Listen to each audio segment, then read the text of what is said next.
Hey friend, Lane here. This is Preaching Donkey, and at Preaching Donkey, we typically talk about all the things that you can do and that I can do to improve our preaching, techniques and strategies and tips and tricks and anything that we can think of to share about what it takes to prepare sermons that reach out, grab your listeners, pull them in, that are compelling and clear and actionable, and we love that stuff here at Preaching Donkey. But I started thinking about this question just the other day, and I wanted to share it with you. What if we preached in such a way that our sermons could work apart from the power and the work of Jesus? What if our sermons could work devoid of the role of the Holy Spirit and the work of the Holy Spirit and His power? Would we want that? Well, certainly not, right? We don't want that. We don't want messages that people can just walk out and apply them, and we just tell them, do this, do this, do this, do this, and they can go out and do it apart from Christ. We don't want that. But we definitely can run the risk of that happening if we're not intentional about how we preach. So in today's video, I want to walk you through 3 things that we can do that can help us make sure that we're not just preaching self-help and self-development, but we're preaching the gospel. And yes, we're doing it effectively. And yes, we're doing it powerfully and compellingly. And we're using strategies and tips and tricks and any kind of thing that we can to make sure that we're capturing people's attention and maintaining it through the message. We still love all that stuff, but we do all that with Christ at the center, and He's the hero of the message. We're going to get into that today in this video. Before I get into that, I want to invite you to a free workshop that I'm putting on called the Killer Sermons Workshop. This is actually a free 3-part training. It starts tomorrow, and it will go tomorrow, the next day, and the next day. It's 3 15-minute videos. And in these videos, these 3 parts, I'm going to talk about killer sermons and what makes a killer sermon. In the first one, we're going to talk about the key ingredients of a killer sermon. Like, what do you have to put in place to make a killer sermon happen? In the second video, I'm actually going to show you what I call the verse to point rule. And it's a very neat little tool that you can use to enhance your messages. I can't wait to share that with you. That's in video number 2. And then in video number 3, I'm going to talk about the killer sermons blueprint. Like, how do you map out killer sermons and make them happen? So this is a free workshop just for you. If you are subscribed to my email list, then I will be sending you everything you need to know with invitations to come check it out at your own pace. If you're not subscribed to my email list, then what you'll need to do is subscribe. To do that, you can go to preachingdonkey.com/21days, put in your email and name, and I will send you a free guide separate from the workshop. Just a free guide for you, the 21-day guide to creating killer sermons. But that will put you on the email list, and you'll be getting the emails with the invitations to come to the workshop. So again, the workshop starts tomorrow, and I want you to be there, okay? So I'll be sending out the first video tomorrow, the second video the day after that, the third video the day after that. And these videos are only going to be available for a limited amount of time. So I want you to check it out while they're there, and I want you to see what it's there. And it'll help you kind of work on your craft and your ability to deliver and create killer sermons. So definitely check that out. Just subscribe at preachingdonkey.com/21days. And if you're already subscribed, just look for the emails about the Killer Sermons Workshop. Let's dive into today's material. We're going to talk about what you can do to make sure that your messages aren't just this kind of self-help, making sure that people feel good, but you're focusing the message on Jesus. And I want to point out kind of what the problem is. If you think about it, a sermon is supernatural. Like, preaching is supernatural work. And the Holy Spirit is working through you as the preacher. And the Holy Spirit is working on the people that you're preaching to and preaching with and that are a part of the church. And so we don't want to reduce it down to just mechanics and technique. We want to really make sure that it's a Holy Spirit-driven process. And we're going to make the best use of all the strategies that we can come up with because we want to understand human behavior. We want to understand why people make decisions. And we want to make sure that we're positioning our messages to make the biggest impact.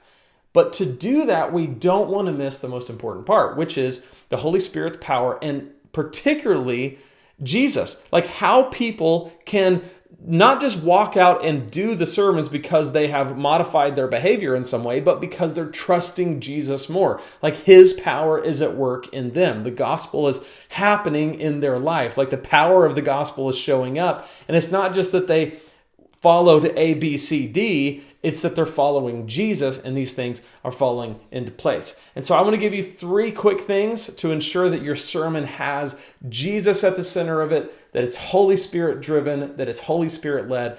And here they are. Number 1, take people on a journey.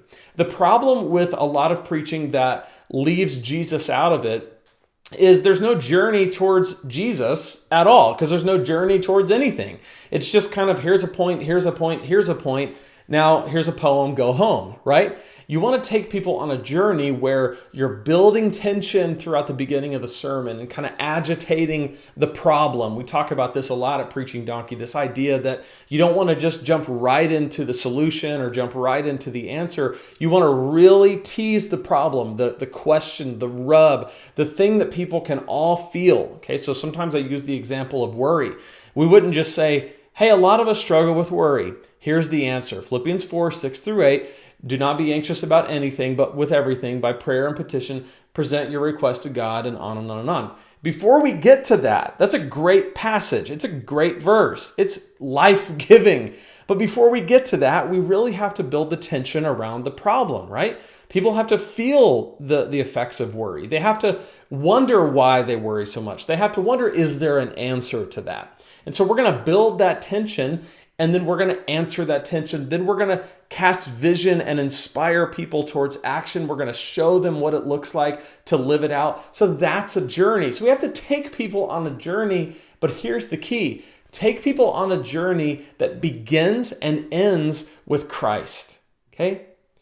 The fact that you're struck with worry right now, you're not alone in that worry. Jesus is with you.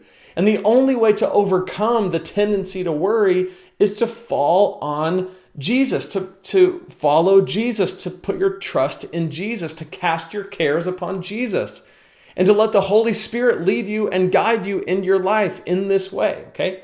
So we want to take people on a journey, not just give points. That's number 1. Number 2, we want to avoid a mere how-to approach, okay? Now listen, let me tell you something. I love how-to material.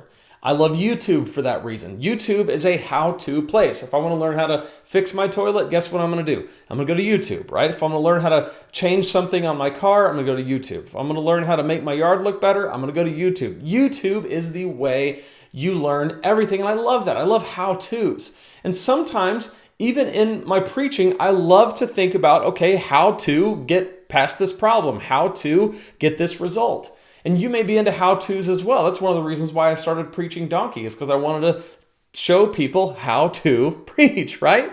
But here's the problem. In a sermon situation, if you reduce things down to a mere how-to, here's the 7 steps to freedom. Here's the 8 steps to being better. Here's the 9 steps to following Jesus at a deeper level. Then typically what can happen is people are eager for change. They're eager for hope. And so they're writing down those things. Okay, I did this step 1. I did step 2. I did step 3. And I don't see anything changing, right? So the problem with a mere how-to approach, devoid of emphasizing the role of the Holy Spirit in your life and the fact that it's Jesus' power, it's his power that's made perfect in your weakness, as Paul says, that without that, you can do all these steps and still feel defeated and not be free, right? So we want to avoid just a mere how-to approach, and we want to point people to Jesus. It's not just do these steps, but it's, hey, listen, trust in Jesus. Put your faith in him and allow him to work through you. And oh, by the way, along the way, here's some helpful things that you can do that's a part of that journey, but it's Christ in you. That's the hope of glory, not a list of things. So the first thing is we're going to take people on a journey that ends with Christ, that he's the point of the journey. Number 2, we're going to avoid mere how-to-isms. And number 3, finally, we're going to redefine the win. We're going to redefine the win. What do I mean by this? Well, often the win when it comes to sermons is if we reduced it to its essence, it's basically behavior modification.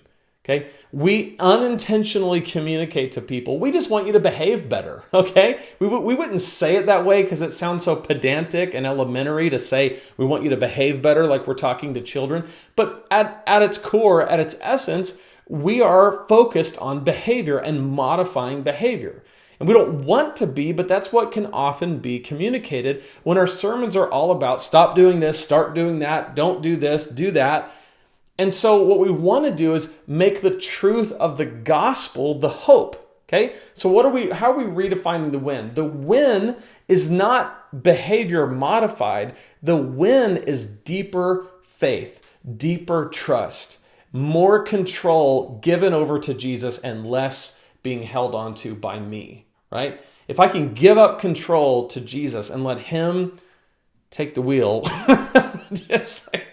if I can give up control to Jesus and let him take the control of my life, that's the hope, not just me following a checklist of better behaviors. So this can sound semantic, but here's the thing that's so crucial about this. When we're communicating to people in sermons, they are listening for, how do I get out of this situation? How do I get hope? How do I feel better? How do I experience freedom? And if what they hear is, hey, listen, here's how to do it. Just step 1, step 2, step 3. Stop doing this, start doing that. Be better, believe better, go deeper, whatever the case. Then that's what they'll try to do. And they'll try to do it apart from Jesus. And so with this understanding, many preachers truly have a desire to have a Jesus-centered approach. Because here's the thing, like you and like anybody else who's watching and like myself, none of us set out to preach and say, you know what I would really like? I would really like to have a completely human-centered approach where it's just basically pop psychology with a little bit of behavior modification, and everybody can think their way and be positive enough to feel better about their lives, self-empowerment. Most people don't get into Christian ministry for that. We get into Christian ministry because Jesus changed our lives, and we want to see him change the lives of the people in our churches. And so many preachers truly want to have a Jesus-centered approach. But the problem is that people aren't staying engaged during the whole sermon. So here's the thing. People come in and out of paying attention to you when you preach, right? So attention is one of the hardest things to come by. We talk about this a lot at Preaching Donkey, that one of the most valuable things that you need, one of the most difficult things to get is one of the most valuable things to have, and that's people's attention. You want to capture their attention, and you want to keep their attention for a long time so that they hear the entirety of your message. They hear the whole thing, and they know that you're pointing to Jesus. You've taken them on a journey. It's not mere how-to, and you are redefining the win. It's not just about them modifying their behavior. It's about Jesus and pointing people to him. And so this is why I'm so excited about the Killer Sermons workshop that I talked about earlier in this video that starts tomorrow. I want to show you in this workshop how you can capture and maintain people's attention through the sermon repeatedly throughout your preaching career. And I can't wait to share it with you tomorrow. So remember, what we do is Jesus-centered and Holy Spirit-led, and we want people to know that and feel that. We want to keep their attention the whole time. We want to take them on a journey that points them to Jesus because he's ultimately the hope. I'm so excited about the workshop that drops tomorrow. Definitely make sure that you're subscribed to my email list. That's where I'll be sending it to you. These videos will not be on YouTube. They'll just be on my email list, and you'll have links to get to them there. Totally free, and you can subscribe at preachingdonkey.com/21days. And I can't wait to see you in the workshop. So that's it for this video. Be sure to subscribe on YouTube as well. This channel is growing. I'm very excited about it. Share this video with a pastor that you know and love. Share it today so that they'll be able to attend the workshop tomorrow. Until next time, remember, if God can speak through a donkey, he can speak through you. We'll see you in the next video.